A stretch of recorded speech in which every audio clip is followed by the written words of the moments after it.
Hello, Jordan Sheridan, live Status Coup, breaking news. Colin, I'm sending you one more to add. If you could add it to the live stream doc so I could see it. Breaking news that the husband of Nancy Pelosi was attacked at their home in San Francisco this morning by what appears to be a supporter of Donald Trump and MAGA, and somebody who is a conspiracy theorist on a whole range of issues.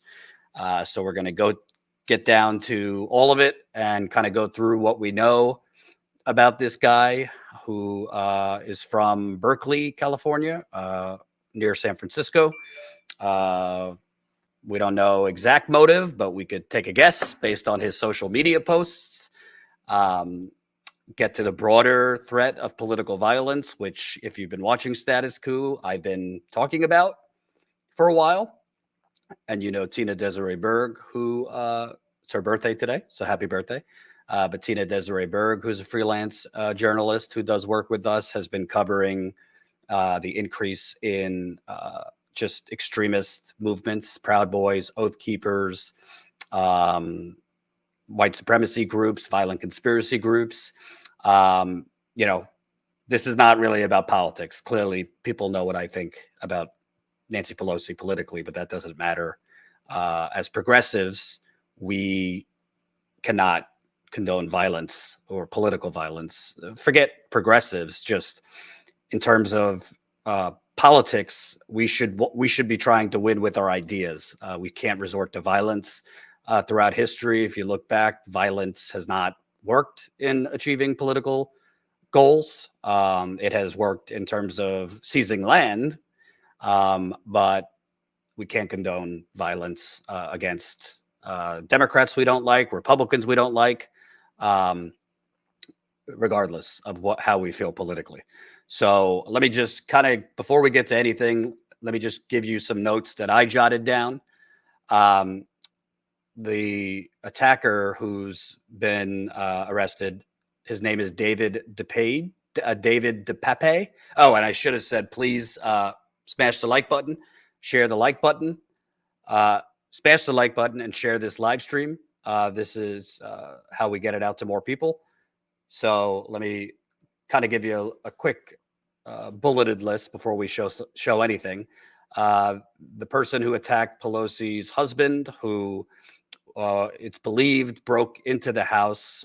There was shattered glass at the house. Colin, can we show that aerial footage? It's in the live stream doc. It says video over the speaker, over the home of Speaker Pelosi.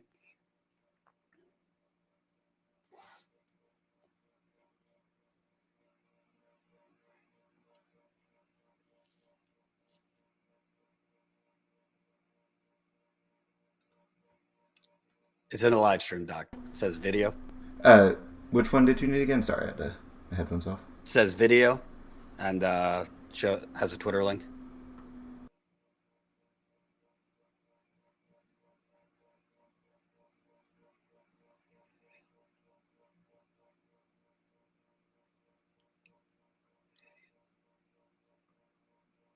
All right, which video?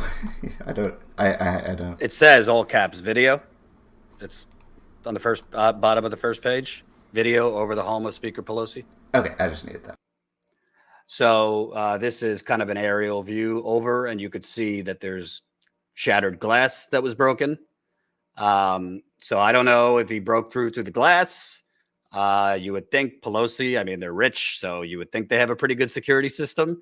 I don't know how he broke through, but he broke through and there was shattered glass there. But what we do know, he was born in 1980. His name's David DePape. He has posted YouTube videos pushing conspiracies about the 2020 election and that Trump somehow won, which he didn't. He's also posted YouTube videos about January 6th and how, people who were arrested are victims. He's posted a lot of stuff about COVID conspiracies and that the COVID vaccines are actually killing you. He posted multiple videos of Mike Lindell, the MyPillow CEO, who has pushed Trump's election conspiracies. He's posted transphobic images that are anti-trans. And by the way, as this is happening, Florida literally just banned gender-affirming care down in Florida. The Florida Medical Board banned gender-affirming care, which, did I put that in the doc? I forget. Florida Board of Medicine has just voted to ban gender-affirming care for all trans teens. They cut the hearing early and told activists to, quote, email them. So that's a whole nother terrible story. So he posted anti-trans images. He linked to websites falsely claiming COVID vaccines are deadly. He posted stuff criticizing the conviction of Derek Chauvin, the cop who killed George Floyd, claiming that his conviction was a modern day lynching. So this guy, I mean, I also should say I don't know if he was a supporter or not, but he did post a video from Jimmy Dore about Ukraine and Russia, that he posted Jimmy's video and said, the more Ukrainians die needlessly, the cheaper the land will be for Jews to buy up. So clearly he's anti-Semitic. Take it for what you will. I don't know if he was an avid watcher of Jimmy or he just found that video and posted it. I don't even know where to start, but I'm going to give my strong opinions in a bit, but let's first just kind of give you a little bit more information on this. The first tweet, Colin, about him going into surgery. So NBC's Bay Area has confirmed with hospitals that Paul Pelosi, who's Pelosi's husband, he's 82, is undergoing brain surgery following an assault that happened. Pelosi, the attacker, attacked him with a hammer, which can do some damage, particularly to an 82-year-old. So he was in brain surgery, from what Pelosi's office has put out. He's expected to make a full recovery. Zero chance this is legit. It's just unbelievable. It's really unbelievable how brainwashed people on the internet are these days, on all sides, but particularly the right, that people are saying this is a false flag. I don't have time for those people. All right, let's play the first clip from CNN, Colin. Gotten a better picture, a little bit of a better picture of this suspect. Some of our fantastic team on our investigative team here at CNN has been looking into his social media presence. They've talked to people around him, people who know him, and they paint a very disturbing picture. Somebody who has been obsessed with everything from political themes, 2020 election, for instance. He's been posting YouTube videos concerned about the 2020 election, as well as the January 6th investigative committee, the House committee that's investigating the January 6th attack. There are some religious themes on some of the videos and so on he's posted on social media. And again, it sort of gives you a little bit of the picture of why, there is now this investigation that involves the FBI, as well as the Capitol Police and the San Francisco Police Department, as they're trying to get a handle on the motivation. It's clear now, certainly from what Jamie Gangel has heard from her sources, that the attacker went there looking for the Speaker of the House of Representatives. She was not there. Obviously, she was. If she were, her detail would have been there with at the home, but she was not there, and so that's the reason why the police, when they arrived, there was no other security, and they interrupted the attack as it was ongoing. Again, a very scary scenario for an 82-year-old man fighting off an attacker, now identified by police as David DePappy, 42 years old, we're told, and someone who was posting very actively on social media with a lot of conspiracy theories, everything ranging from COVID origins to things related to the January 6th investigation by the January 6th committee there in the House of Representatives, Anna. And an acquaintance telling CNN that he seemed out of touch with reality. So basically, and if you watch Status Coup, and if you're new, subscribe if you can.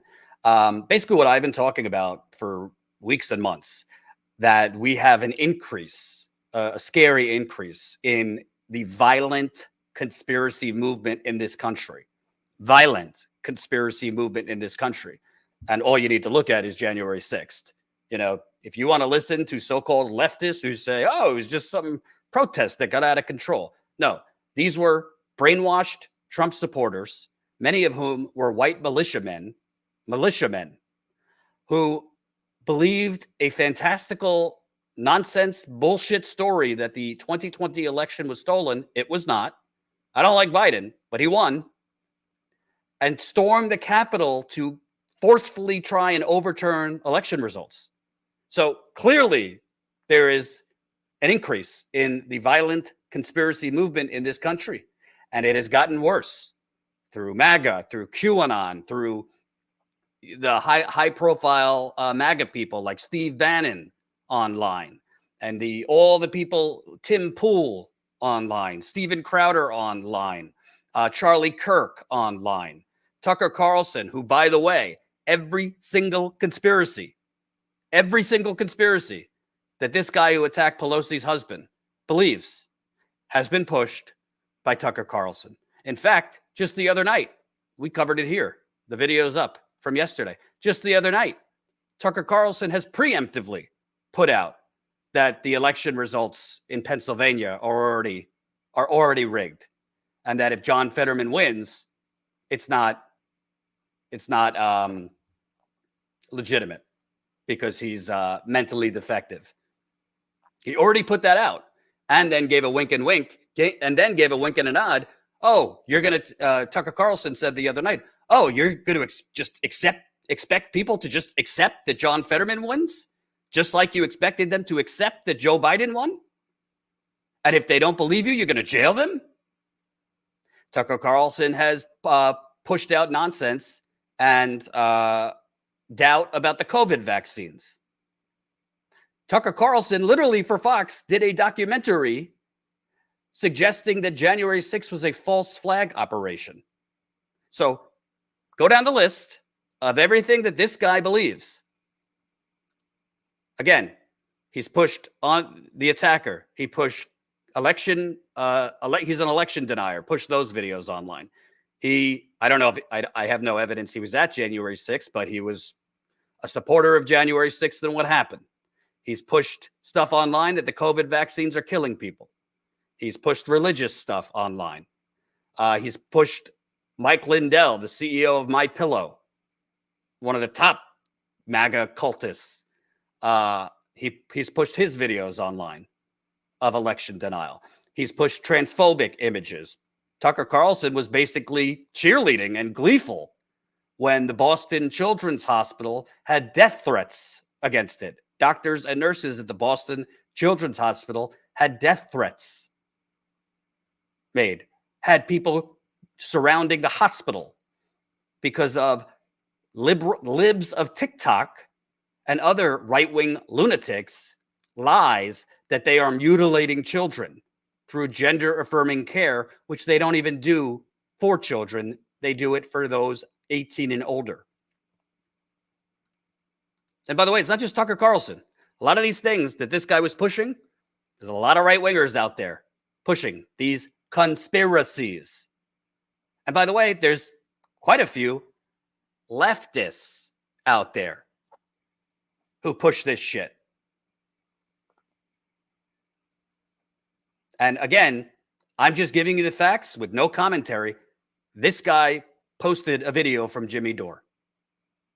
I have no idea if he's a Jimmy Dore watcher or he supports Jimmy Dore, but he posted a video from Jimmy Dore with a caption, not by Jimmy Dore, but this guy wrote an anti-Semitic comment. next to a Jimmy Dore video. If we could show that again, Colin. So take it for what it's worth. He posted a Jimmy video with Jimmy doing more pro-Russia propaganda and said, the more Ukrainians die needlessly, the cheaper the land will be for Jews to buy up. Of course, you know, I'm not blaming Jimmy Dore for what this guy did, but the fact is he posted Jimmy's videos. So take that for what you want.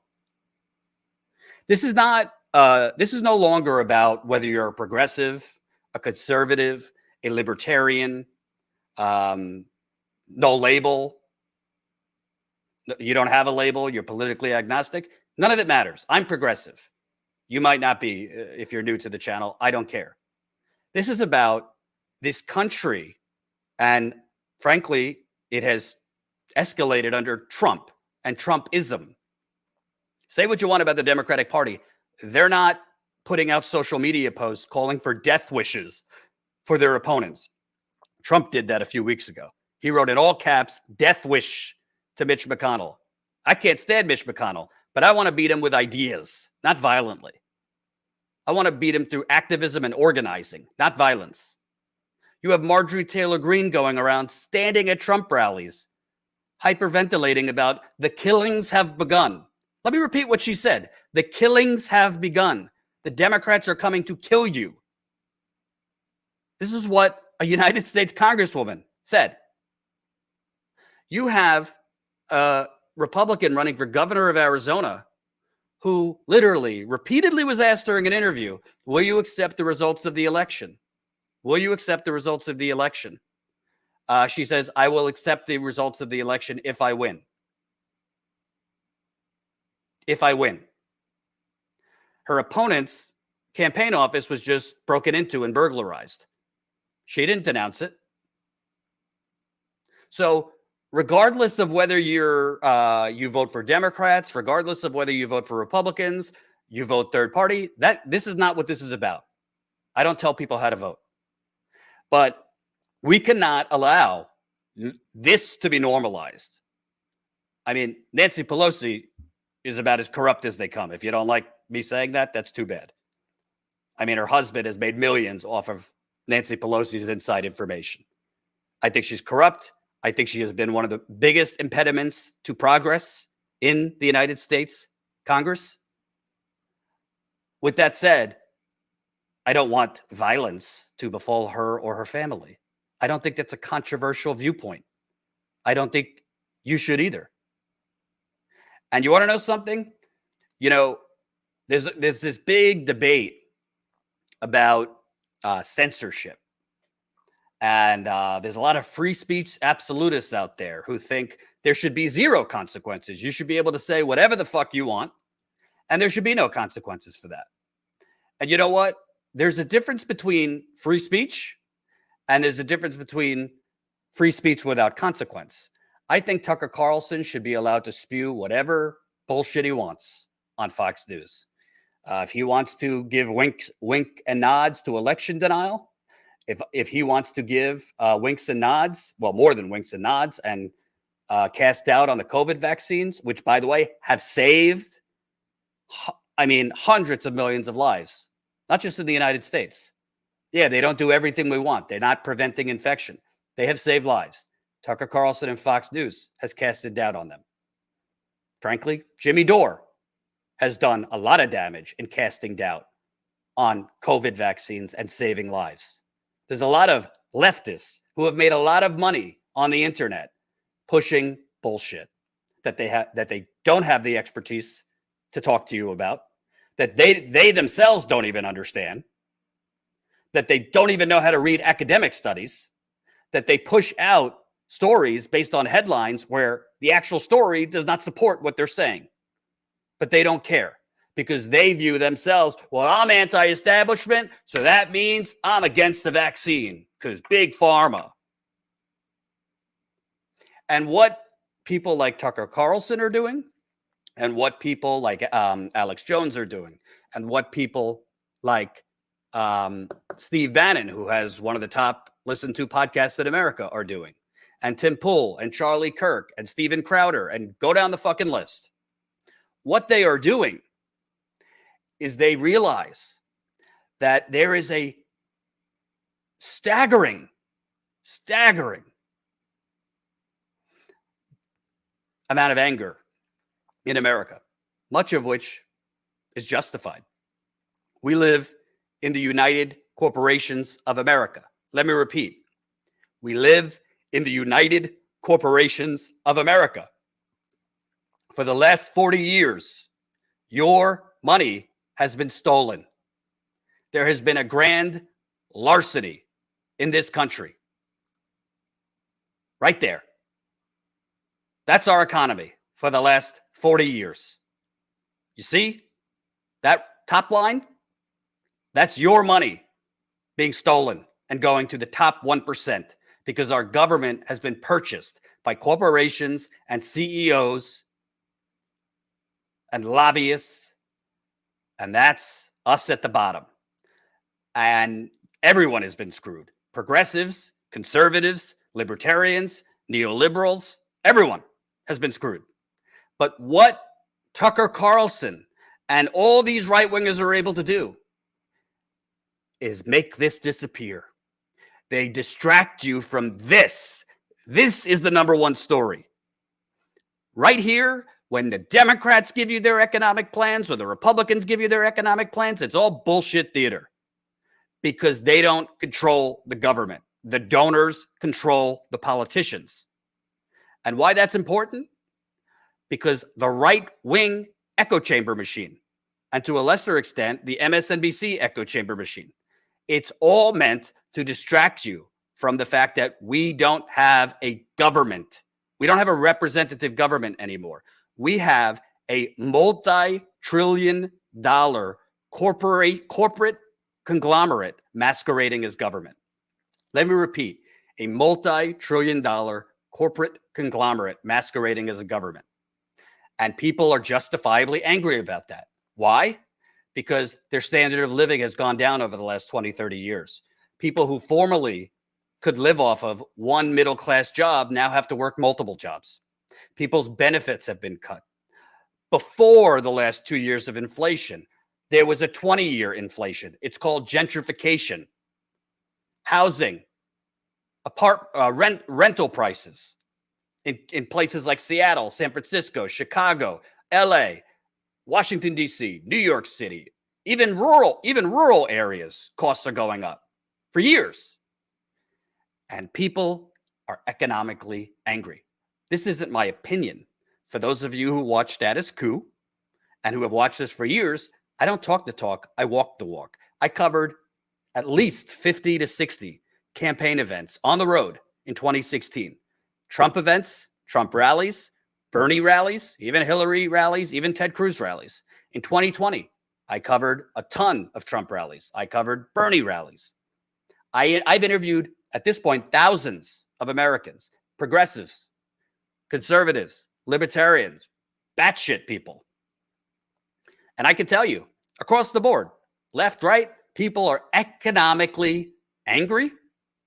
People are economically desperate. And when you have economic anger, when you have economic desperation, that breeds into societal rot. And when you have economic anger and you have economic desperation and you have that kind of societal rot, there creates a huge vacuum and opportunity for people to become radicalized, for people to become very susceptible to distractions, for people, Matt Walsh too, thank you. And keep those super chats coming. I'll read them in a bit. People become very susceptible to distractions, to blaming others, to believing that the issue isn't that the government is selling you out, including the Republicans, including Trump, but the issue is the trans athlete. The issue is the Mexican immigrant. The issue is the limousine liberal. The issue is the Muslim refugee. The issue is not the banks that wrote the trade deals that closed down your factories and sold your jobs to China and Mexico. The issue isn't the politicians that you're voting for that say they're for you, and then they pass tax cuts, which 85% of those tax cuts go to the wealthy. Those are not the issues. It's the drag queen. It's the drag show. It's people are too woke. That's what's creating. And by the way, but it's not all economic. Some people are doing just fine economically and are just bigoted and racist and susceptible to conspiracy theorists. But in my experience, traveling the country for Status Coup, which is funded by you, so thank you. And we're going to be doing our members call on Tuesday. We were supposed to do it last night, but I wasn't feeling well. We'll be doing it Tuesday, 7 o'clock Eastern, Status Coup members call through Zoom. So if you're not yet a member, consider signing up as a member, statuscoup.com/join. We're going to be on the ground for the midterms in Pennsylvania.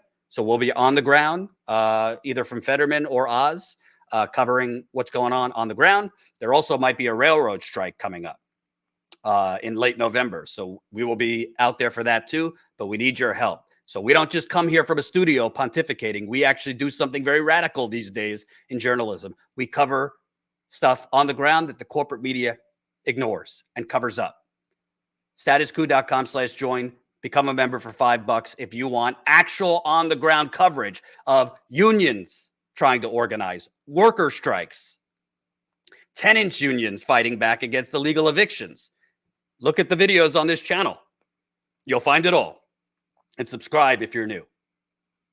But what really upsets me, what really bothers me the most, and I don't know, I'm sure more will come out about this person that attacked Pelosi's husband. What really bothers me the most is you have people in this country like Tucker Carlson, the whole Fox News apparatus, all these right-wingers online that are pretending they're populists. They know the things they're saying. They know what they are pushing is connecting with people who are not all there. They know the things they're pushing, like COVID vaccine denialism, like COVID trutherism, like 2020 election was stolen. It wasn't. Like the January 6th, it was a false flag operation. Like the most important thing, your kids are being mutilated. I thought Republicans were family values, but apparently they want to decide for parents how they could choose for their children. You think children are just allowed to go into hospitals without their parents' approval to get gender affirming care?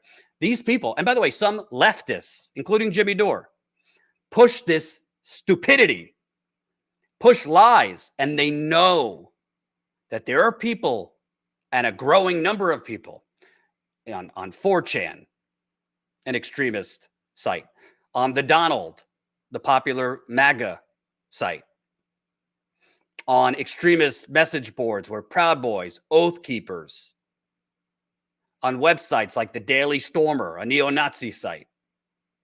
They know the things they are pushing are being received by unhinged people that believe it hook, line, and sinker, and many of whom will go out and commit violence. Let's go through the list here, because this isn't an isolated incident.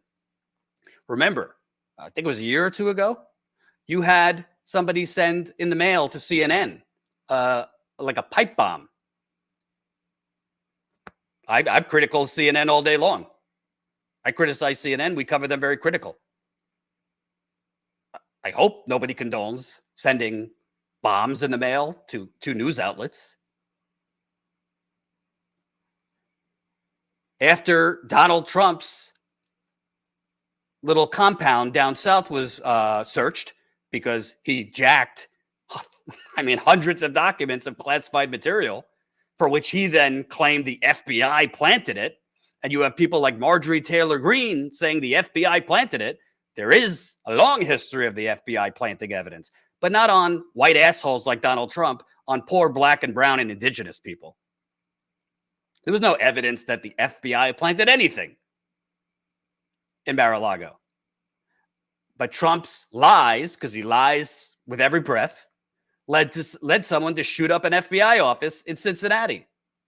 Are we that far gone that because we don't like the FBI and want to abolish the FBI that we're okay with people going to shoot up FBI offices?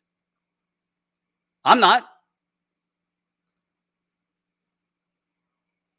Colin, if we could show this tweet at the bottom of the live stream, Doc. In 50 out of 67 Pennsylvania counties, if we could show that one.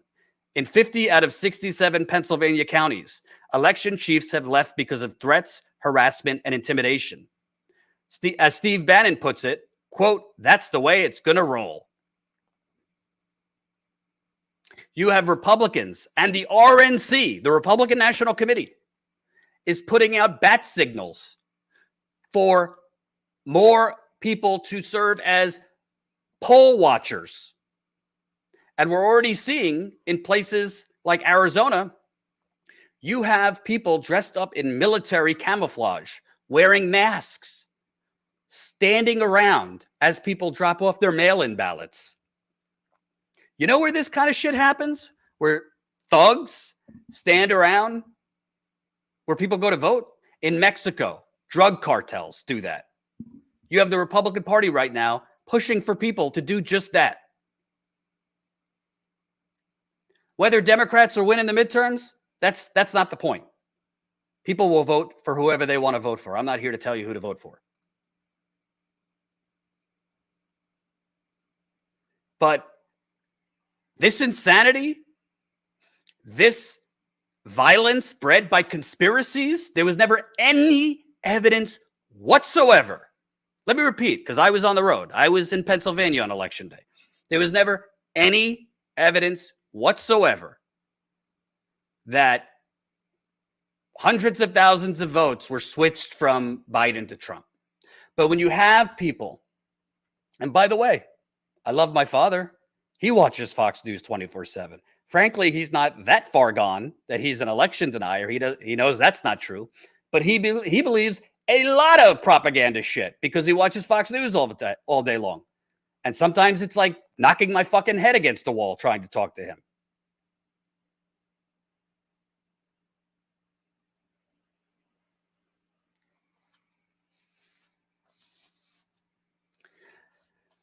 Colin, can we show the attacker what's the first thing on his blog? It's at the bottom of the live stream, Doc. Welcome. This is the attacker, David DePape. His blog, welcome to Big Brother's censorship hell. The reason we have a First Amendment is because censorship only applies to you. The elites, the ruling class, never censor themselves. You could still turn on any mainstream news channel to hear day and night the narrative put forth by the people who rule you. The founding father built in protection against censorship coming from the government because they never imagined a day when tech giants and private industry would be so powerful they could single-handedly silence the people. So there's breadcrumbs of truth in what this guy is saying. There is problems of censorship, particularly through big tech. There's a bigger problem, which you don't hear from the Glenn Greenwalds of the world because it doesn't affect them. There's something called shadow censorship, where algorithms like this platform, Google, which owns YouTube, rig their algorithms to prop up corporate mainstream news. If you ever look under the trending section on YouTube in the news category, it is always CNN, The Washington Post, CNBC, Bloomberg, and mainstream corporate media trending on YouTube. Before 2017, when YouTube changed its algorithm, CNN videos got like a few thousand views on YouTube. Now they're getting hundreds of thousands and millions of views. Did people suddenly just start loving CNN more? Or is the algorithm flooding people's feeds with corporate media? Whereas a channel like Status Coup, which by the way has 128,000 subscribers, I mean, we're lucky if on a live stream we get more than 300 live viewers half the time. I have subscribers who tell me they haven't seen videos in their feed from us in a year. Literally a year. When we're lucky enough to get on a bigger channel that has a bigger audience, we start getting, 1,000 new subscribers in a day. And the comments start flooding in. How come I never saw this in my YouTube feed? We love your channel. This happens on Twitter too. I have 126,000 subscribers on I have 126,000 followers on Twitter. Literally, if you go to my Twitter today, @JordanChariton, for the last month, I'm getting like 5 to 10 retweets on my tweets. Forget my ego. It's not about that. It's hard to get the message out. It's hard to even get our content out if you have 126,000 followers, but nobody sees your tweets. And this isn't just happening to me. This kind of censorship, because they're burying through their algorithm. Facebook does this, Twitter does this, YouTube does this, mostly to independent outlets, is picking winners and losers. It's an information war that they're waging to prop up the already corporate mainstream narrative and mainstream outlets and censor independent outlets. How is it that when I'm in Flint, Michigan, I'm the only goddamn journalist in this country still covering the Flint water crisis and cover up? How is it that when I'm in Flint covering it, we get, if I'm lucky, 200 live viewers? We have 128,000 subscribers. And yes, we are funded by you. How is it that when we went on the road last year to cover the John Deere strikes, we were on the picket lines covering, speaking with the workers. Nobody saw it on YouTube. So there is more than just the type of censorship you're told about, where somebody's banned from Twitter or somebody's banned from Facebook. That is censorship, obviously. But there's shadow censorship that, frankly, I don't even think is, I think Elon Musk, trust me, don't put your faith in billionaire Elon Musk fixing American censorship. There's censorship just through the stories corporate media chooses to cover or cover up, because 75% of the time they're covering shit up and hiding it. I can't tell you how many times I have brought bombshell information to corporate outlets for them to choose not to cover it, on Flint and on plenty of other things. So what this guy is talking about, who clearly was a conspiracy theorist, was consuming conspiracy content on 2020 elections, on January 6th, on COVID vaccines, on a whole lot of other things. Yeah, there is censorship. But at the same time, I don't believe that free speech means you could say whatever you want and there should be no consequences. What I mean by that, hey, if Tucker Carlson wants to spew whatever vile, white supremacist, anti-Semitic, because he has mentioned the Great Replacement theory, which is anti-Semitic, on his show over 400 times, according to the New York Times, should I have a problem if there's an advertiser campaign? Should we have a problem if people say, I don't like this speech and I'm going to pressure his advertisers not to advertise on his show? Is that cancel culture? No. He's free to say whatever he wants. That doesn't mean you're free to make unlimited profit off of lies, off of conspiracies, off of hate. Let him say whatever he wants. But if there's a boycott of him,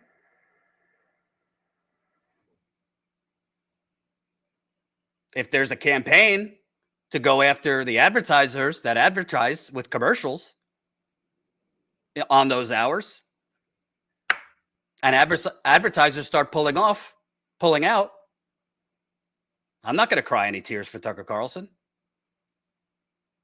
Fuck Tucker Carlson. I don't remember the Declaration of Independence saying you have freedom of speech to make as much profit as you want. No, I'm not crazy jealous of Tucker Carlson. I would rather sit here with 128,000 subscribers and have my integrity and dignity than ever be like Tucker Carlson. Oh, yeah, Glenn Greenwald's a real journalist? Yeah. Tweeting all day about the liberals. Such great journalism. Might have done great journalism back in the day. I loved his Snowden work, but what he's been doing in the last few years,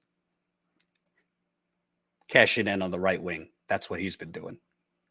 Literally, Glenn Greenwald just went on Tucker Carlson the other night after Tucker Carlson preemptively cast doubt that the election in Pennsylvania is rigged, and that if John Fetterman wins, don't believe it. if they say he wins.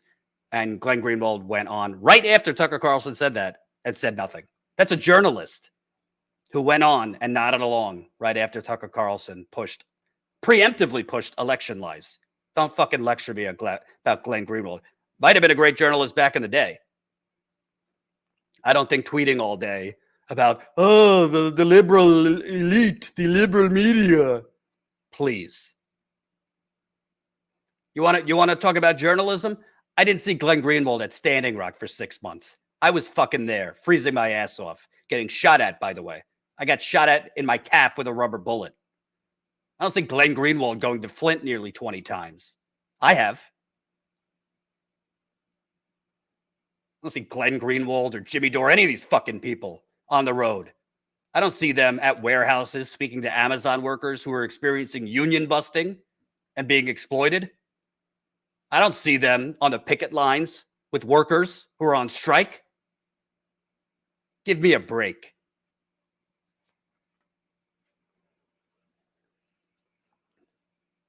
Like I said at the beginning of this topic, this is not about your political views. This is not about whether you like Nancy Pelosi or you don't. It's not about whether you like Trump or you don't. It's not about any of that. People who watch Status Coup, I don't need to tell you what I think of Nancy Pelosi. Just YouTube it. Status Coup, Nancy Pelosi. You'll find plenty of content. None of it kind. This is about what kind of country do you want to live in? It's very simple. What kind of country do you want to live in? And not everybody watching even lives in America. What kind of world do you want to live in? Do you want to live in a country where we just basically politics is a blood sport? Literally a blood sport. Because to be clear, Paul Pelosi is 82 years old. He could have very easily been killed. He went into surgery, brain surgery after this. You want to live in a political world where basically putting out, you have major cable news hosts and major political figures putting out calls to violence. That's exactly what Trump has been doing. That's exactly what Marjorie Taylor Greene has been doing. The kind of rhetoric that Steve Bannon puts there is exactly what's been going on. I have a lot of criticisms of the Democratic Party and the neoliberalism of the Democratic Party and the corruption of the Democratic Party. Let's not have a false equivalency. The Democratic Party is not putting out that kind of rhetoric. And as I have said, I have a big problem with so-called leftists who have major platforms on YouTube and elsewhere who ignore all of this. They choose for clicks, purely for clicks, to do 20 videos a week on the squad and 20 videos a week on COVID and 20 videos a week bashing other YouTube channels. And you probably know all of the hosts who do this. Do you see them calling out the growing white supremacy movement in this country? You see videos on that from those leftists? Do you see them doing videos and content on the growing anti-Semitism movement in this country? Do you see them doing content or videos where they're calling out the growing violent conspiracy movement in this country? Let me repeat, violent conspiracy movement in this country? I do not. All of these people, oh my God, they're aghast. They do 25 videos. How are we supporting the Nazis in Ukraine? Do you see any of them doing videos on Kanye West's anti-Semitic barrage? They're so outraged that we would be supporting Nazis in Ukraine. They don't seem to care about Kanye being a vile anti-Semite. You're right. That wouldn't get them on Fox, Jordan. That's a good point. I actually never begrudge them from going on Tucker Carlson and Fox. What I do begrudge is if you're going to call yourself a leftist or a progressive and you go on Tucker Carlson and say, yes, Tucker, you're so right, Tucker. Oh, I like your smile, Tucker. Give me a break.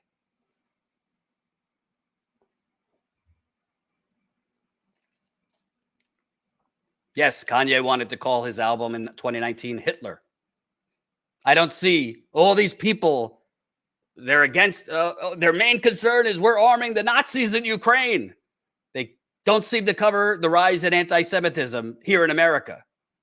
By the way, there's fucking Nazis in the Russian army too. By the way, there's plenty of neo-Nazis in our army. They don't seem to care. Because honestly, with these people, there is no core principle. Let me repeat. There is no core principle attached to what they're saying. They don't give a fuck about Nazis in Ukraine. They are against the United States military-industrial complex. I understand, so am I. The United States military-industrial complex is responsible for millions of deaths around this world. God knows how many more wounded. Starvation around this world. Genocide around this world. That's the United States. There's plenty to hate the United States military-industrial complex, the CIA, the FBI. But when YouTubers and tweeters and journalists twist themselves into a pretzel to ignore, totally ignore, like acting like Ukraine somehow invaded itself, they never have a negative word to say about Vladimir Putin, a war criminal. They push lies that it's Ukraine bombing its own malls. Ukraine is killing its own citizens. It's not Russia targeting innocent civilians in Ukraine. All to stick it to the military-industrial complex.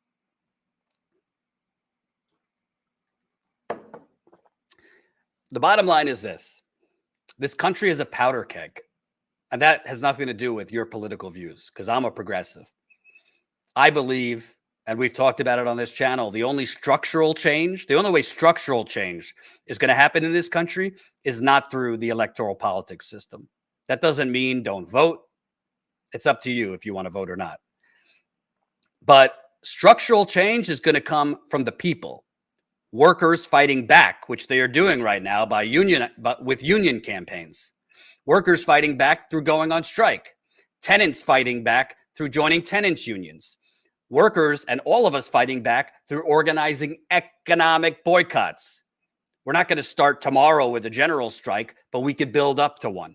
That's the only way you're getting universal health care in this country. That's the only way you're getting free college in this country. That's the only way we're saving the planet with the trillions of dollars in investment we need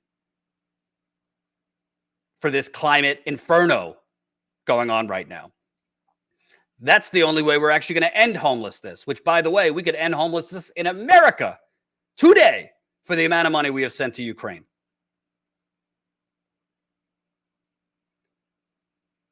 So structural change is going to come through movements.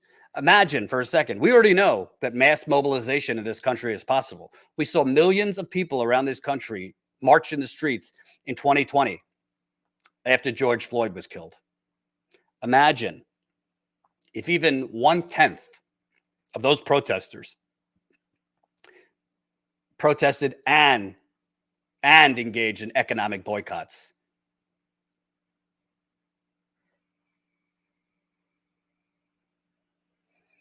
Carrie, I give props for Jordan's investigative journal, but his opinions suck. That's fine. You don't have to like my opinions. That's a whole nother thing. Oh my God, this fucking internet toxic culture. Oh, I don't like your opinion. Unsubscribe. Goodbye then.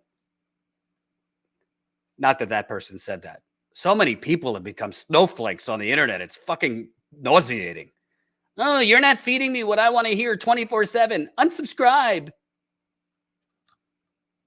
I need to be in an online pep rally where all of my views are fed to me on a little nice pillow.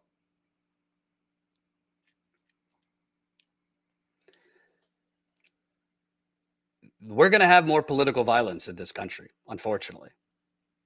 It's not an if. I've been saying we're going to have more political violence. I've been warning that, unfortunately, based on the stories that are coming out right now, based on the fact that reporting is out there that Trump and his allies are already plotting to overturn the elections in the midterms in states like Pennsylvania if the Democrats win. The Republicans are leading Republican candidates are saying they won't accept the elections if they lose. And they're going to gin up people to support them. I covered the day after the election in 2020. I was at the Philadelphia Convention Center where they were counting ballots. I was interviewing people outside. There was a bomb threat called in to the Philadelphia Convention Center because Trump was saying they're tossing out ballots. They're tossing out ballots for him, he was saying. Of course, he was lying. A family drove up from Virginia. They were arrested. They had weapons all over this van, planning to use them to shoot up the Philadelphia Convention Center. That was in 2020. Do you think the temperature has gone down since 2020? It's only gone up.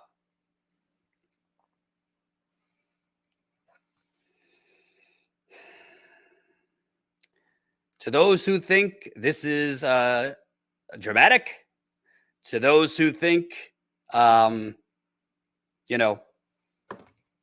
this stuff isn't going to happen, keep this live stream, bookmark it. There is going to be violence. I hope not. I hope I'm wrong. There will be violence because the Republican Party, again, who's hoodwinking its supporters into thinking they're going to do anything about inflation. They're going to do anything to create better paying jobs. They're going to do anything to give you health care. They're not going to do a goddamn thing about any of that stuff. By the way, the Democrats aren't either. With the Democrats, you'll get crumbs. With the Republicans, you'll get a hammer up your ass. So this isn't me advocating for the Democratic Party. This is me keeping it real. Both parties are terrible. The one chance we had was Bernie Sanders electorally, and the Democratic Party rigged it against him twice. That's why I say, that's why we cover at Status Coup. And I really hope if you're new here, you'll watch the videos. You'll check out our on-the-ground reporting. I was just up in Albany covering the Albany Amazon workers rally before they had a union vote. They lost because Amazon put the fear of God in this warehouse's workers, that if they voted yes, they would be fired. They threatened workers with disabilities, which I reported and I have audio of. So we do something very radical. We don't just pontificate from our studio. We don't just bloviate. We actually go out and cover things on the ground. And these are the comments I love. I don't agree with Jordan or anyone 100% of the time. Doesn't stop me from seeing how crucial Status Coup is. They are the only boots on the ground. The rest of the channels just talk about commentaries. Yes, this is true. And there's a lot of value to a lot of those other channels. I like some other channels that just do commentary. But let me tell you something. When I go on the road, I can't remember the last time I have been on the road covering communities being poisoned by their water, workers trying to unionize, workers on strike, homelessness. Colin and I went on the road 2 months ago. We went through Pennsylvania, Ohio, and West Virginia covering the historic economic recovery. We spoke with workers who were literally scavenging, looking in their couch for change to fill up their gas tank. We spoke with homeless people who were telling us about the police departments in their communities are hunting the homeless. Hunting the homeless. We spoke with people who literally cannot have to pull their kids out of Little League because they can't afford it. We showed you the actual reality on the ground, not what the Democratic Party is pushing or even the Republican Party is pushing. So if you're new, obviously, it's tough times for everybody. If you don't have the funds to do it, that's fine. But if you do, you could support us for $5 a month as a member. That's how we grow, and that's how we fund our on-the-ground reporting. We don't have any money from banks, fossil fuckers, big pharma, big real estate, Silicon Valley, the military-industrial complex. We have no funding from any of those people or the fat cats buying off the Democratic or the Republican Party. Our funding comes from you, and it's very important. Please support us if you can. And I'm also working right now on more reporting on the Flint water cover-up. Let me read super chats. I can't pronounce that user. $5. I hate living through this slow motion train wreck. Our republic is already dead. Not that it was ever fair for us average himbos, bimbos, thembos. Scary times.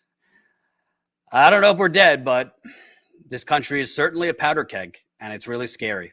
It is. Double K, 1999. Thank you so much.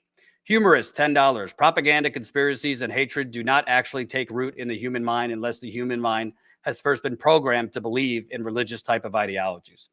It's a pretty good point. It's a really good point.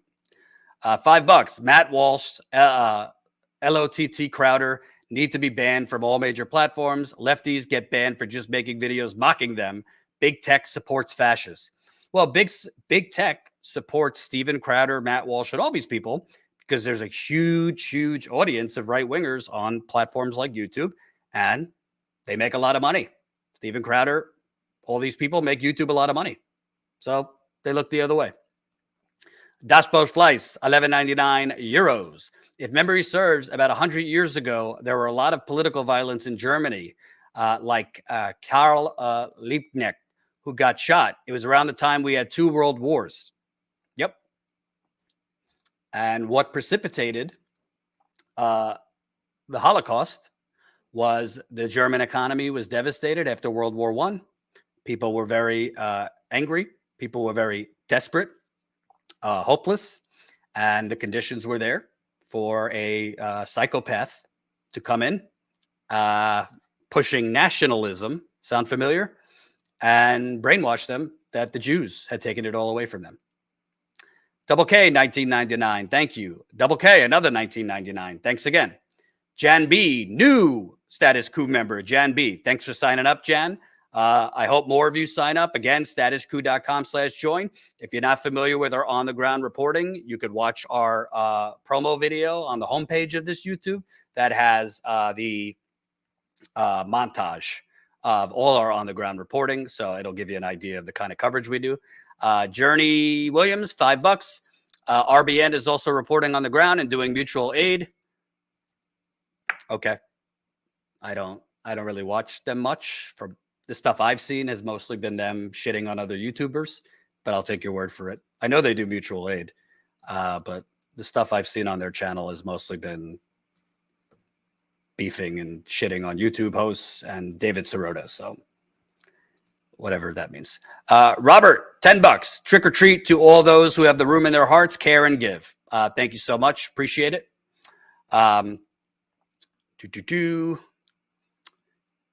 Colin, let's take a couple calls on call-in. So if you don't have the app,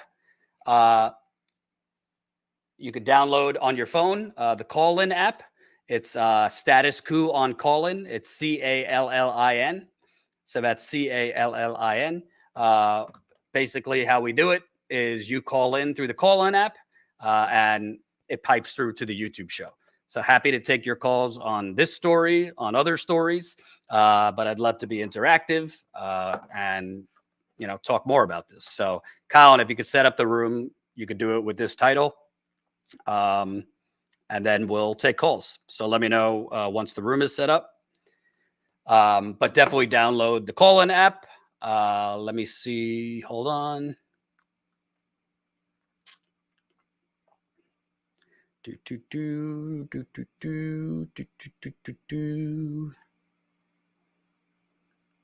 Yeah.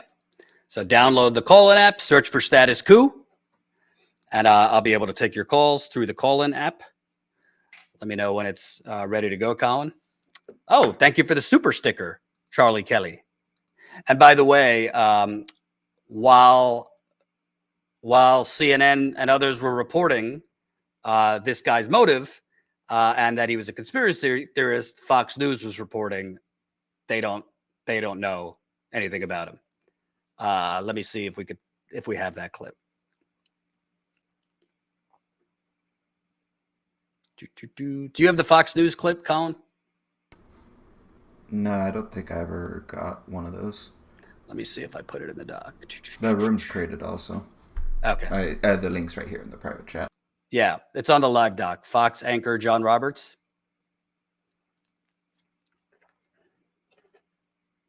So this was Fox News's reaction when other outlets were reporting that this guy is a conspiracy theorist that is pushing 2020 election denial, all that shit.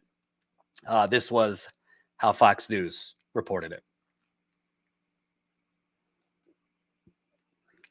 It's on the live doc. It says Fox anchor John Roberts. the overall. Get more. Yeah, as we mentioned earlier in the hour, 2021 Capitol Police fielded 9,600 threats against members of Congress between January 1st and January 23rd of this year, nearly 2,000 threats that they looked into. But when you look at this in the overall, people may be quick to make leaps to certain events in the past, certain political ideologies, what may have driven this person. We can't make those leaps, and we shouldn't make those leaps, because we just don't know at this point.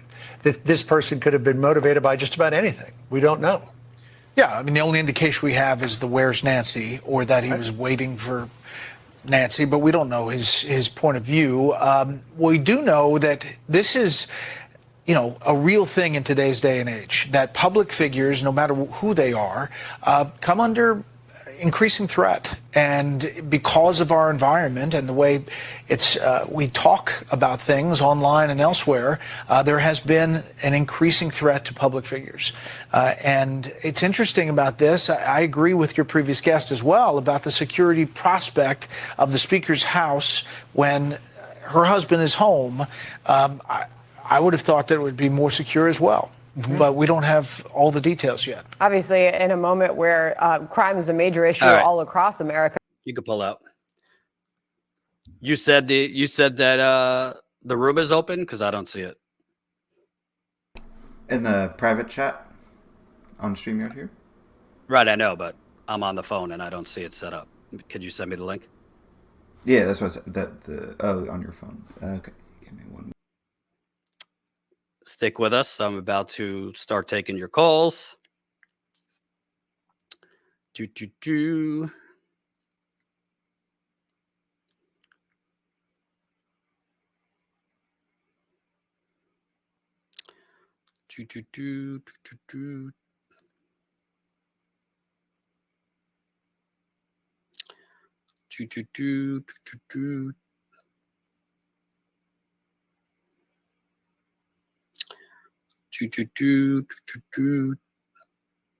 All right, I got it.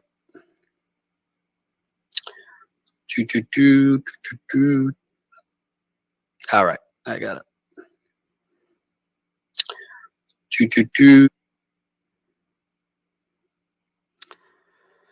Oh, technology.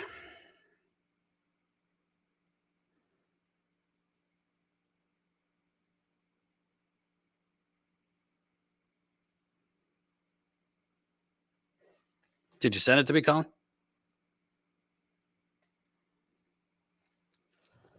Oh, I thought you just said you got it.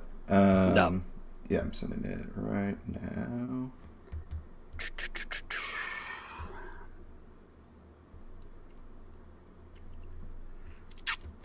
Okay.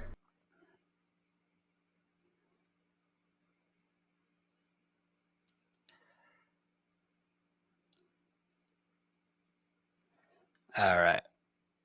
Here we go.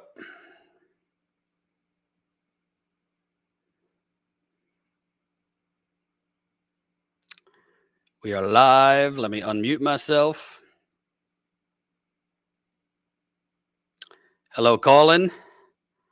We're live on Colin. Yeah, I think it got rid of the title, Colin. So if you could put in the title. Listen to talking about Pelosi's husband attacked.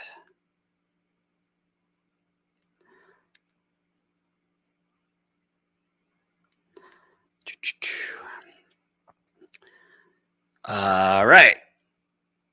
On my feed, Colin, it says Jordan's room. So is that the wrong room? Well, the room I set up is not live yet. So if you're live, then yes. Hey. All right. Let me end this one.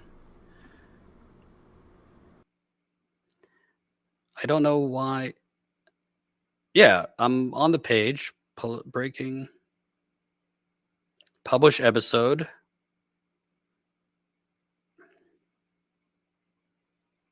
There should be a go live button right above publish episode. Yeah, that's what I did. And it gives me an empty title and tells me to make a title. So I don't know. Give me a I'm just going to go live and you could fix the title. Pelosi's husband attacked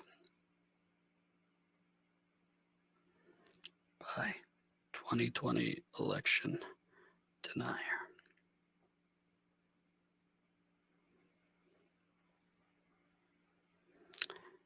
Okay. I'm in there.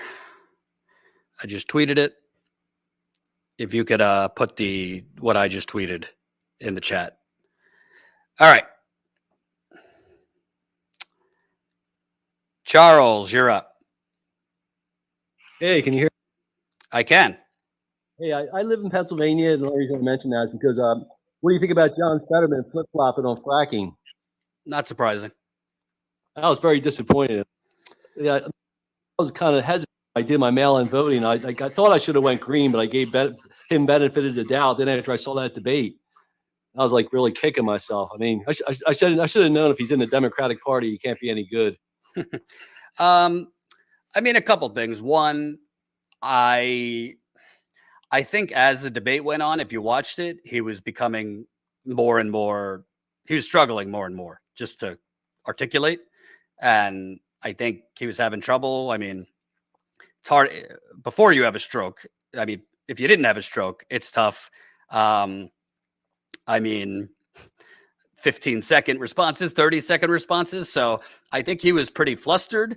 But even if he didn't have a stroke, I think there's no excuse for I that. think he was going to. No, I was saying even if he didn't have a stroke, I take the stroke out of the equation when I evaluate his performance. I'm just valuing the content. I get credit for the stroke. I think that's a positive thing if somebody like that could get into office, because it's a great incentive for other people with disabilities, and it's very inspirational. But he knew that ahead of time. That's a position. That's not a surprise question. Right. So there's no excuse for that. So after that, he lost me. So how can you be a progressive if you're for fracking? No, I'm with you. I mean, it's definitely a popular industry in Pennsylvania. But the problem is you have to make the progressive argument that we could make a lot more jobs for those people who work in the fracking industry through clean energy, renewables, all that stuff. So he basically sounded like Sarah Palin. I mean, drill, baby, drill, like him and Dr. Oz. I mean, it's basically ruining the environment. It basically ruined the state. Right. I mean, it's the most fracked state per capita. Yeah. No, I agree. If he loses, I don't think he's going to be based on that. But I was very disappointed in that answer. Well, now I don't care if he loses because he lost me, so it doesn't matter anymore because he's no better than Dr. Oz after that answer. I mean, that kind of negates everything else. I mean, well, I don't agree with you on that. I think he's overall better than Oz, but on fracking, I would agree with you. Then on foreign policy, he wasn't very good either. But I also know, I mean, John, whether he's pro fracking or not, as a senator in Pennsylvania, he's not going to be the difference between whether Pennsylvania fracks or not. Fracking is a much bigger. That's a much bigger industry than just Pennsylvania. The politicians are bought off by Wall Street, who's heavily invested in fracking. So whether he was for it or against it on the debates, I mean, you could vote for him or not. That's your choice. But I don't think he's going to be instrumental in whether fracking continues or not in Pennsylvania. Yeah, I'm more concerned about Doug Mastriano. Yeah, no, Doug Mastriano is crazy. Yeah, so I voted for Shapiro, but I mean, I don't think he's that great either. But yeah, Mastriano, he's like way out there. Like, right. He makes Trump look like a Bernie. What do you think about the kind of the political violence that has been exploding, particularly with the attack today on Pelosi's husband? Yeah, I mean, I really don't follow, but yeah, it's horrible, and it's just like you would talk about. It's just a division. I mean, and it's promoted by the media. I mean, that like red team, blue team. You know, it's just going to keep, like you said, it's going to keep continuing because like I saw something like Phil Donahue said like 6 years ago, and I get it now. He's like, hey, when you guys come on here, why do you have to have the R or the D next to your name? It doesn't matter. It shouldn't matter what party you're in. It should be what the candidate stands for, the positions. Whereas everybody just makes it about party. They probably don't even know anything about the candidates. They say, I'm on the red team, I'm on the blue team. And then the media, like that Matt Taibbi's book, what was the title of his book? Hate Inc. Hey, he didn't. Yeah. So that kind of sums it up. And that's why, and again, the media, like they report on it, but they're the ones that are actually causing it. Yeah, I agree. And like I said, That's why you shouldn't vote for one of the two major parties. It shouldn't be, one side or the other side. You should be, Yep.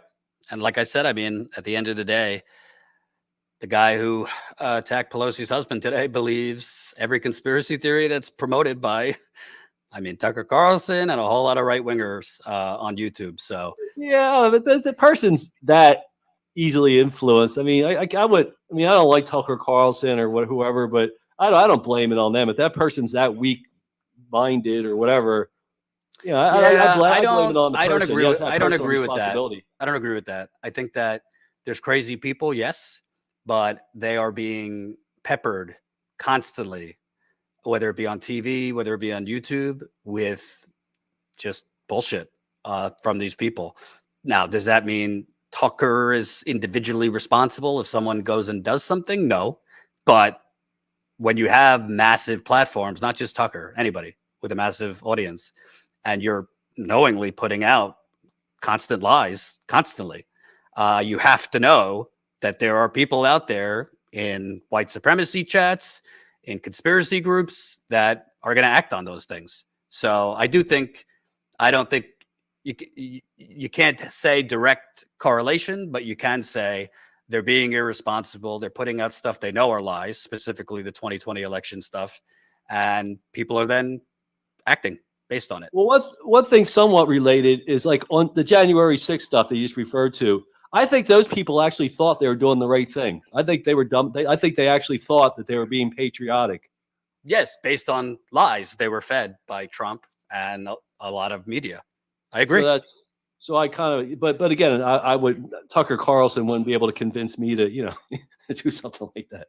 Right. But, yeah. Because you're, a critical thinker. A lot of these people, for the reasons, they're not all bad people. A lot of people get sucked up into radicalism that are just fine people. They just, for whatever reason, are susceptible to being hoodwinked, basically. And I could just tell you regarding Pennsylvania, I live like more towards a more liberal area because I live right outside of Philadelphia. And even in this area, I bet you more people are for Trump and Mastriano and Oz than they are. And I'm not even talking. I'm sure if I went to the middle of the state, it would probably even be worse. Right. So like most people where I live, they think like they believe in like Fox News and Doug Mastriano and there's one lady actually said to me, lady cuts my hair. She said Doug Mastriano was a patriot. Jesus. I had to laugh. That's the mindset. Patriot because of the way he handled COVID or some nonsense. She said he was a patriot, and I said I couldn't talk to her. I said right there, I said I can't talk to you about politics anymore. Obviously she's too far gone. Oh yeah. All right, man. Got to go to the next person. Thanks. Sure. Appreciate it. Zainab, you're up. Hey, Hey, how you doing? not too bad. I was thinking about sort of what happened today. I'm already watching people respond saying, it's a false flag, Yep. paid actors, this is paid CIA. And I'm like, Jesus, we are in we're in a post-fact kind of world.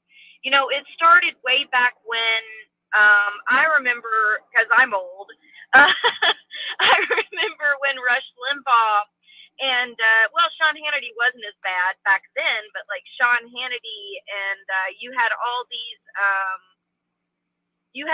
this talk radio that, was sort of filled with Alex Jones type rhetoric back then, and I watched the shift in real time as Fox News picked up that same rhetoric that was so popular on the radio and used it as their model on TV, right? It really blew up and people were living in a post-fact society back then, with, you remember Obama's birth certificate and everything. Mm-hmm. So, right now, though, I feel like it's even more heightened. And one thing that I'm really worried about on the left is that I think that we should call out all of our Republicans, Democrat, or all of the representatives, Democrat or Republican. But I feel like after the force the vote stuff, there's this hyper emphasis on the squad. I understand that people are understand that they're disappointed with the, with the Progressive Caucus, which, the sending of the letter and retracting the letter against the war in Ukraine was just stupid this week. I'm sure a bunch of people have seen that. And I see where the anger is coming from, but I'm hearing a lot of these people talking about how because of that, they're going to vote Republican, and now they support Marjorie Taylor Greene, and Tulsi's a hero. Oh, No, God. no, we can't go to this. If people have heard about it, MAGA communism, where we're celebrating billionaires like Elon Musk, and we're celebrating hatred and bigotry. And Jackson Hinkle today was calling the protest in Iran satanic. We can't go that far. It's nuts. And people, at first I thought it would be fringe, so I kind of laughed it off. I know, Jordan, you and I have talked about this once or twice. I kind of laughed it off. But now I see it's picking up steam. So I just want to say, with what happened today and with everything else, we can't go so far to be anti-democratic party. We got to hold all of our representatives accountable, but we can't go so far where we just get absorbed by another political party and start simping for the right wing and completely change our value set and start, watching Andrew Tate and becoming Omega males and harassing women online and I bad about the LGBTQ community. That's crazy to me, and it's happening. So, and by the way, in Florida today, the Florida Board of Medicine voted to ban gender affirming care for all trans teenagers. So I'm sure Jimmy Dore will cover that, right? Yeah, I mean, I'm old enough to remember when you could walk and chew gum at the same time, when we can cover the Democratic Party critically, criticize Bernie, criticize the squad. There's nothing wrong with that. But I've been saying for weeks and months, it seems to me certain, quote, leftists, and we don't need to pull punches. I mean, Jimmy Dore and a lot of other channels like him, their entire shtick is bashing the Democratic Party, the squad, Bernie, putting out bullshit about COVID, or basically, waxing Vladimir Putin's asshole. But they don't seem to care or cover the explosion of the white supremacy movement in this country. They don't seem to care or cover increases in the violent conspiracy movements in this country. I don't really know how people could call themselves. I don't really know how anyone could call themselves a leftist if you just ignore that. I mean, I'm not saying this is 1930s Germany, but there was a lot of people who ignored this very kind of stuff before Hitler came to power in Germany. And I don't get it. I mean, I find AOC and the squad to be paper tigers. I'm not happy with them. I respect everything Bernie has done, but I've been critical of him under the Biden presidency. But at the same time, I mean, if that is the only thing you cover, it's clear to me there's a reason that is the only thing you cover. And then I have to look at your audience and what is the makeup of your audience. And you quickly learn that people like Jimmy, when they do content, very rarely, by the way, that is critical of a Ron DeSantis or Republicans, the comments are not kind on Twitter or YouTube. So to me, I look at I look at consistency, and I look at what people proclaim to care about, because people who call themselves leftists, they're doing very little coverage, Zaina, of union drives. They're doing very little coverage of workers on strike. They're doing no coverage of tenants unions and people forming tenants unions to fight illegal evictions. But they're doing a lot of coverage on AOC being Lucifer, and the squad being awful, and Bernie is a coward and a fraud. I mean, it's clear to me they see that where their audience is, or they want to bring their audience to a certain place. They're even doing coverage. Marjorie Taylor Greene, a straight up fascist, is out lefting the squad because she pretends to care about war. I mean, so yeah, I have a problem, because I got news for you. The people we're talking about, I very much doubt they're going to do a video condemning attacking Nancy Pelosi's husband. I very much doubt that they don't do anything on the Proud Boys, Oath Keepers. I'm sorry, but AOC is Is she the progressive she said she was going to be? No. Is AOC the reason we don't have Medicare for all? No. Is AOC and Bernie the reason we don't have public college or a Green New Deal? No, that's laughable. So, yeah, those are my thoughts.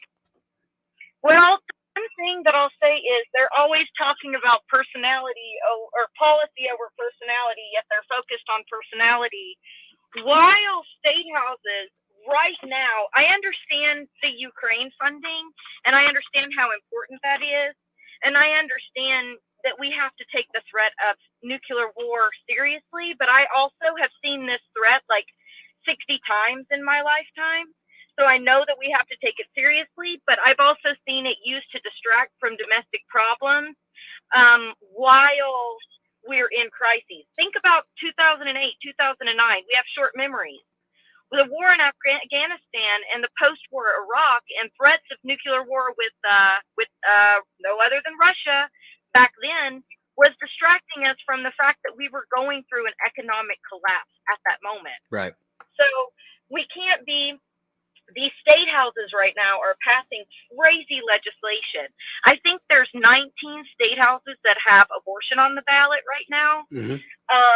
There's several that are passing even stricter right to work laws. There's several that are privatizing municipalities, such as even roadways. There was, I'll have to look it up and share it on my Twitter, but there was one state where they were talking about privatizing certain toll roads in their community. So, certain counties where they have tolls would become privatized, which I think that's insane. Mm-hmm. A company shouldn't be owning our roads, but that's how extreme things have gotten. So while we're distracted with all these other things, and they're passing patriotic education. Right. Which is insane legislation that's basically they say that we're trying to brainwash their kids, but we're not. We're just teaching history and facts when literally they're rewriting history to brainwash our kids. So it's the height of irony. Well, here's the thing. I know that this, and you know this because we've talked about this before. I know that nuance is not allowed on the internet anymore. And you're supposed to be all or nothing. You're either Team Ukraine or you're Team Russia, or you're burn down the squad or pro squad, right?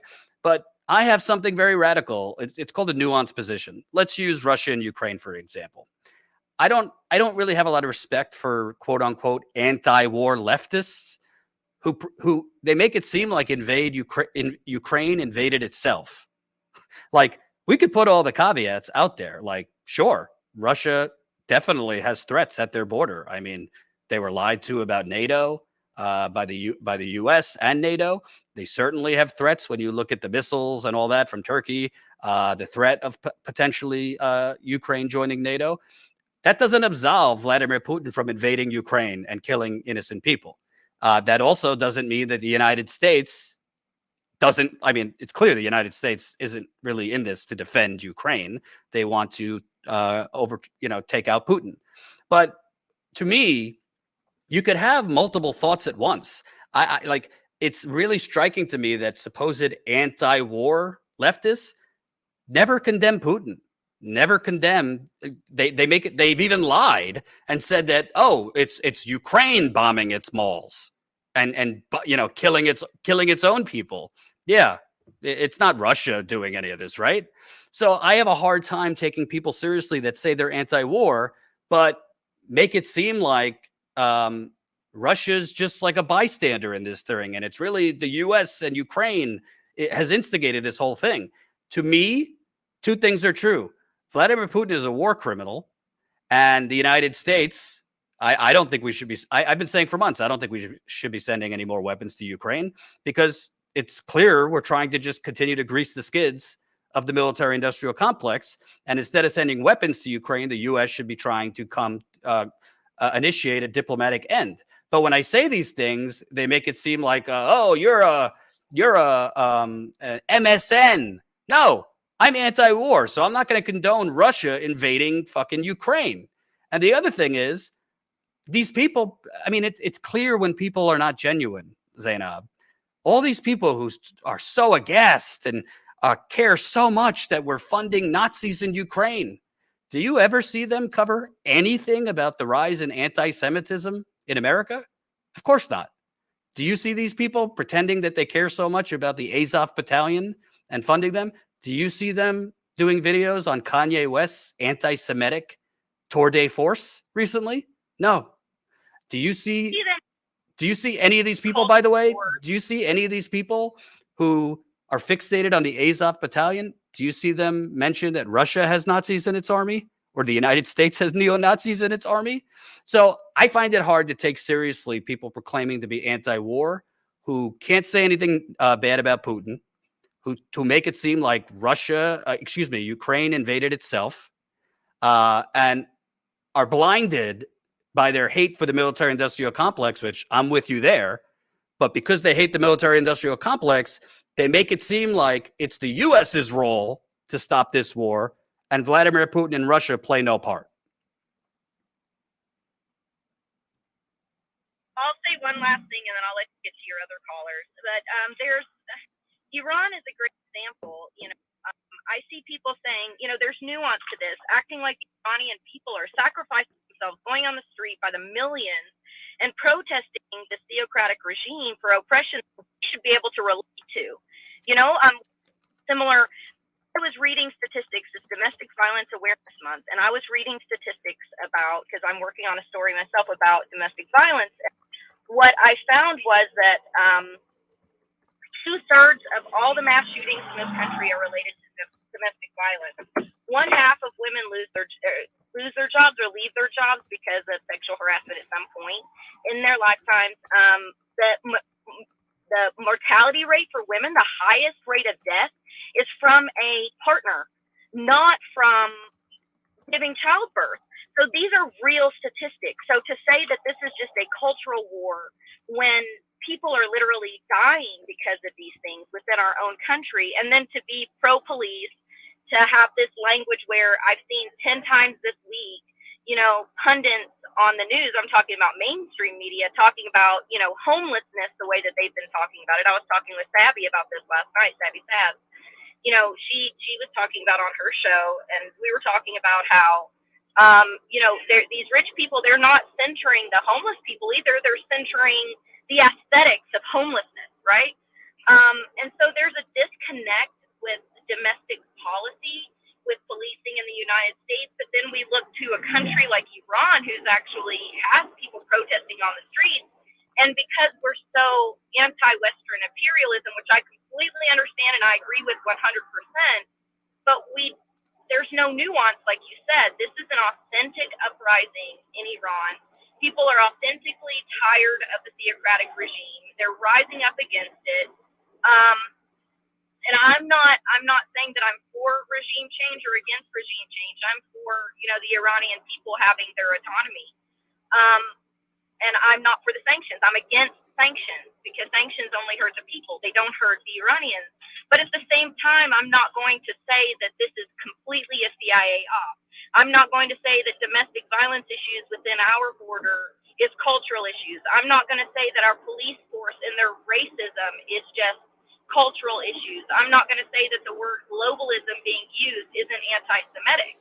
Right. I'm going to have nuance in how I see all of these things because all of these things are problems, and they are all tied at the end of the day to economic problems as well. Well, you're going to have word intersectionality is real. It's a real thing.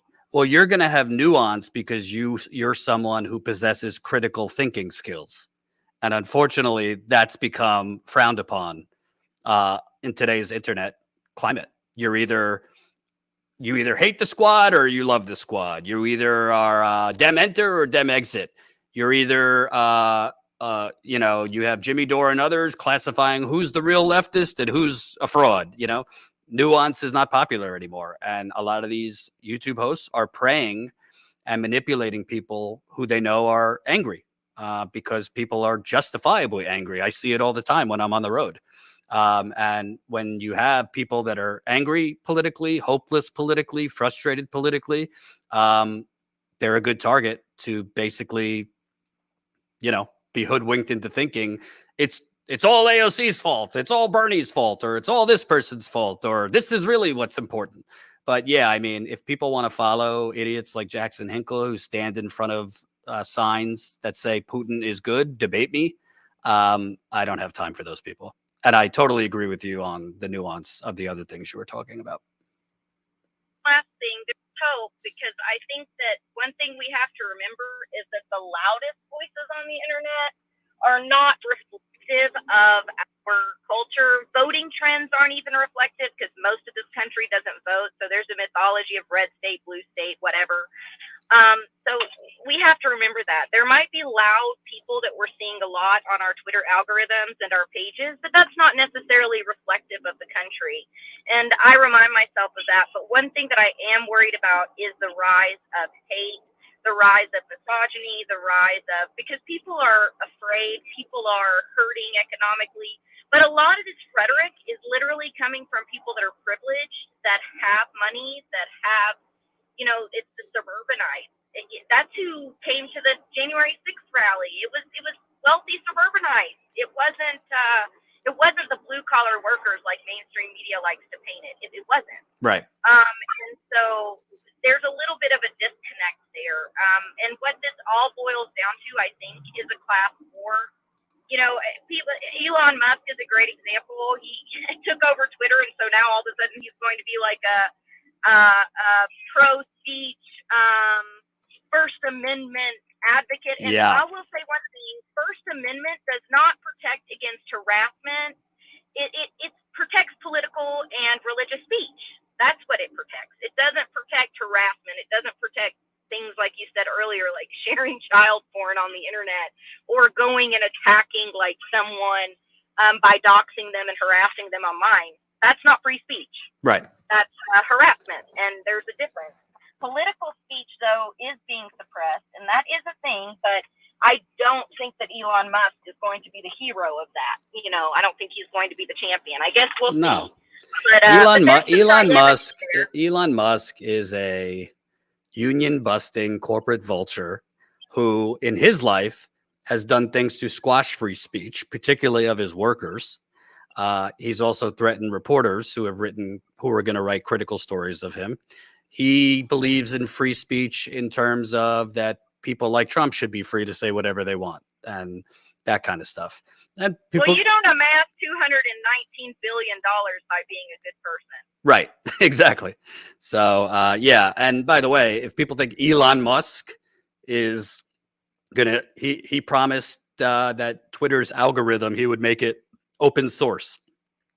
I think there's a greater chance of me having a six-pack by this time next year than Elon Musk being transparent about Twitter's algorithm.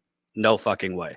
And if we ever have a general strike in this country, which isn't likely, but if we ever do, trust me, that Elon Musk's algorithm on Twitter is not going to elevate a general strike to the #1 trending item. That I could tell you. All right. Thanks, Zainab. Good work, Jordan. Thank you. Chris, you're up next. Hey, Jordan. Hey, how's it going? Hey, first thing I wanted to back up the about the top 3 job positions of the January 6th insurrectionists was off-duty cop, real estate developer, and small business owner. So yeah, and who has the ability to fly out to DC on a random Tuesday to storm the Capitol. The real estate developer one really, that's really interesting to me. Oh, sorry, not real estate developer, real estate agent. Oh, okay. Yeah, sorry. Yeah, that makes sense. But also something that I think is getting lost on the subject is when fascism comes up, it's not just scapegoating Jewish people. They are scapegoating Jewish people because people are in economic turmoil, and they made up this nonsense about Rothschilds. That's a conspiracy theorist, whether leftists want to think it or not. Right. Also, something that has never been taught in class, and I didn't know this until recently, is the first book burning that the Nazis did was on the Institute of Sexology, and they arrested the first trans doctor in the 1930s. Wow. And I feel like the sheer hatred being targeted at trans people is being completely ignored by even people I like. Like, I like Kyle Kalinske. I've been watching him for a very long time. I know he's covered some good things on how CRT is ridiculous, how the outrage on that's ridiculous, but there's some real, how do you pronounce it? There's some real disconnect on how badly trans people are being hated right now at the moment. And I feel like you covering that in Florida was very important. And Yeah, I think mean, that today there's today the Florida Medical Board banned gender affirming care. I don't know if you saw like your the person you interviewed, they said they want to kill us. Yes. They want to kill us. And I know someone who's trans who got jumped a couple weeks ago.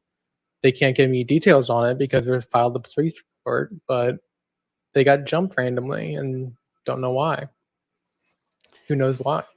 And again, it kind of goes to what I was saying earlier. I showed the income inequality chart. This is what Republicans are really just incredible at doing. It's distracting people from what's really fucking going on. We basically have had for the last 40 years what I call like a grand larceny. It's we have socialism, and we've had upward redistribution of our money to basically, bankers and fossil fuel people and pharma people and real estate developers and all of it. The system is rigged. And that's the thing. The bankers are taking the money. It's just not Jewish bankers. Right. But my point is, what Republicans like DeSantis, Abbott, all these people, the candidates that are running, what they're so great at doing is distracting and fooling their voters into thinking like the most important thing is like a drag queen or like a man who feels that they're really a woman and wants services for that. I've seen these drag queen shows, the ones they do for kids. They're not sexual at all. It's like pretty princess dressed up. It's just like a princess coming up to read a story. It's super wholesome, actually, but these people are so obsessed. But like, and it's like, for example, I have someone in the chat right now saying DeSantis is awesome. I don't know if that person in the chat who said DeSantis is awesome is wealthy or struggling. They might think he's awesome, but they probably don't know that he's given $600 million in tax breaks to corporations in Florida. Ask Miami residents how their rent's going right now. I've seen people post in Florida that the rent's going up by over 200%, and they have 10 days to get out. They probably don't know that DeSantis is basically enriching real estate developers as property insurance in Florida has skyrocketed. So they either don't know or they don't care that DeSantis is screwing them economically because I guess he attacks gay people. They might like. It's exactly that. They hate gay people. Ever since Trump was elected, we saw this in Charlottesville. The right, who has been generally considered as too far gone, not acceptable mainstream, Trump made that mainstream. There's a documentary I watched on Frontline. At the end, they interviewed one of the leaders of the Nazi Party in like the 70s. He said he never voted or supported a politician before Trump. And then he said, Trump looks like the future. Wow.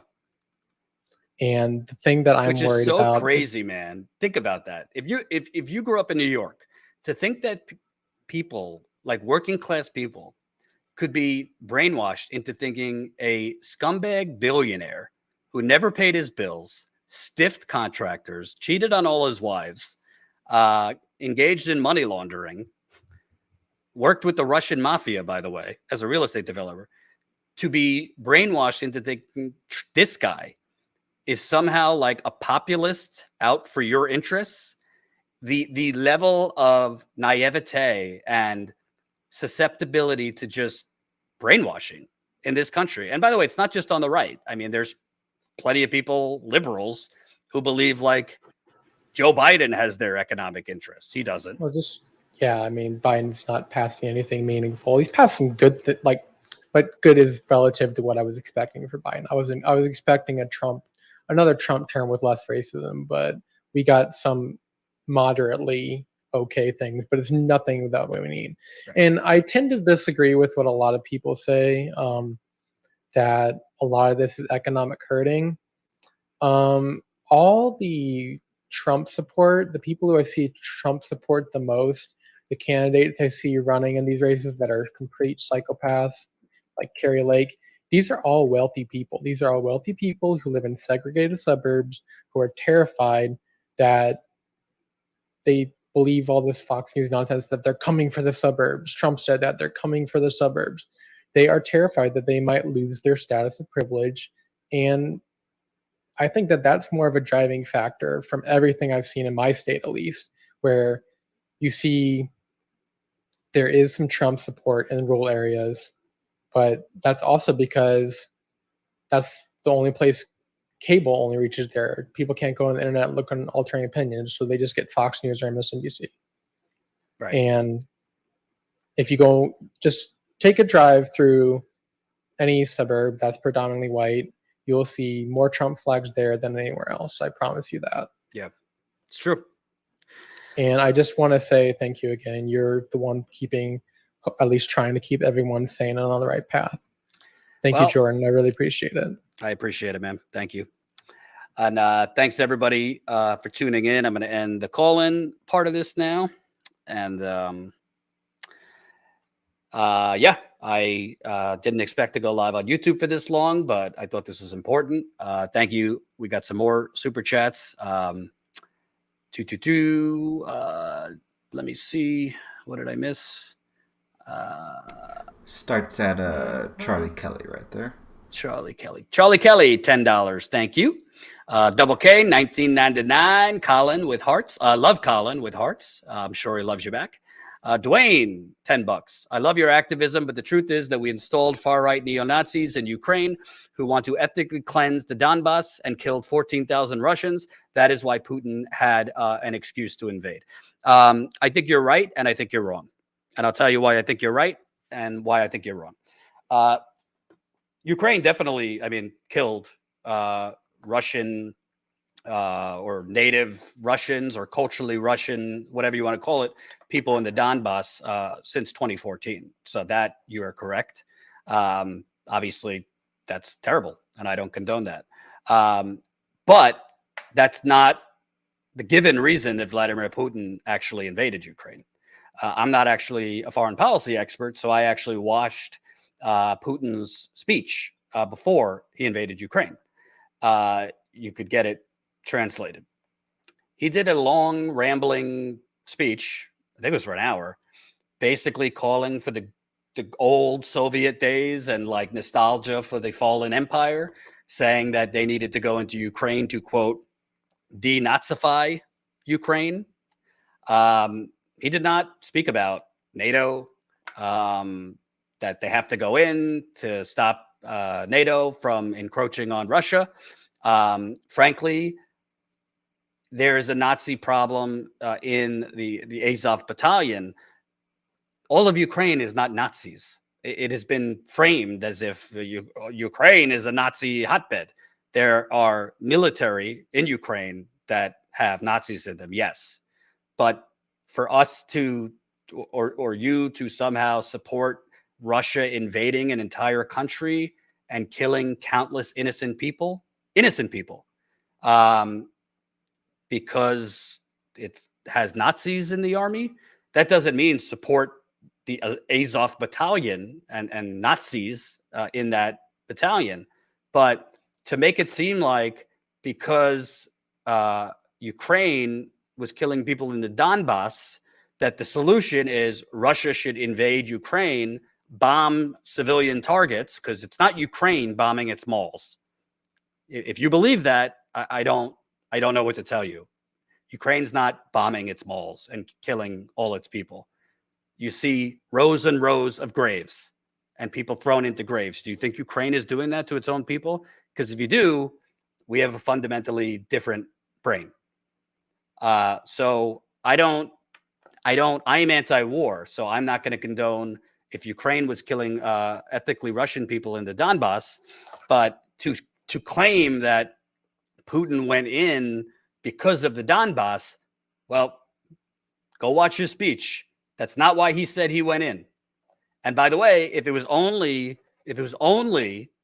about retaking the Donbass and claiming it for Russia, well, why did he invade the whole country? Because he has targeted the west of Ukraine too. So it's more nuanced than certain YouTube hosts like Jimmy Dore tell you. And I would be critical if I was a consumer of news.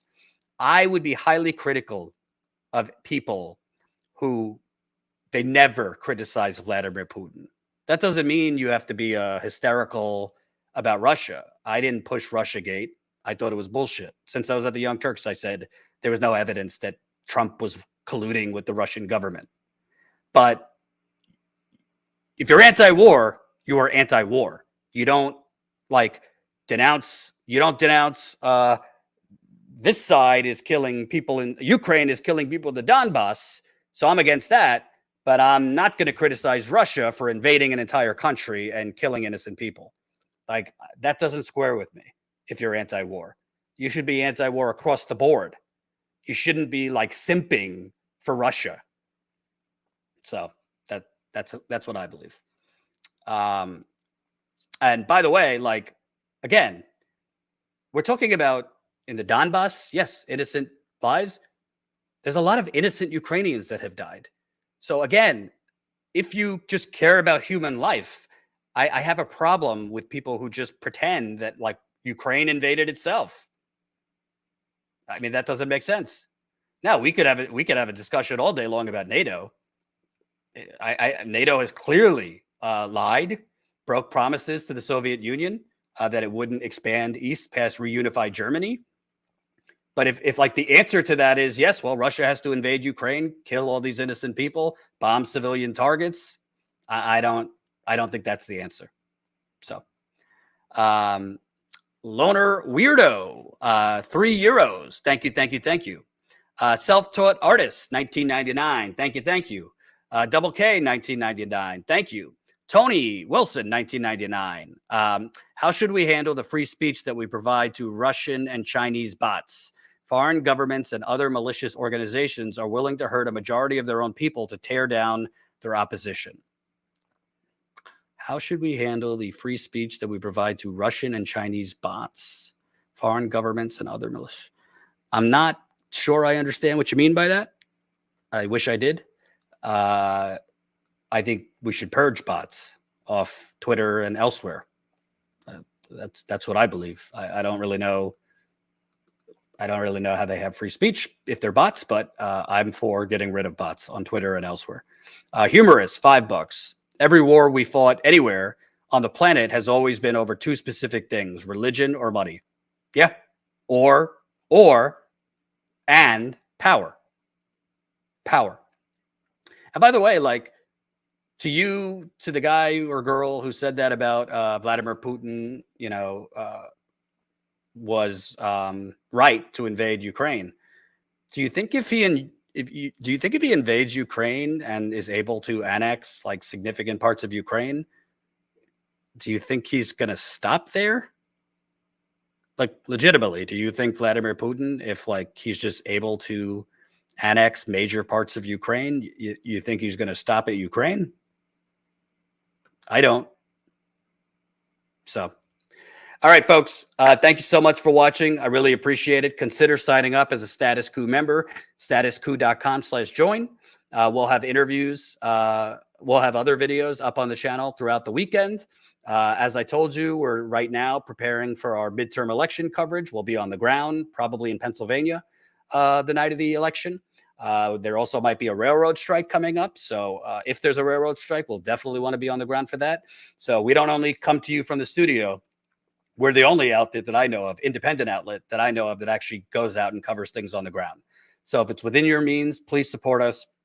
statuscoup.com/join. You can become a member for as low as $5 to $10 a month. It makes a huge, huge difference. You're supporting actual on the ground reporting. Thank you so much for watching, and we'll see you with videos this weekend.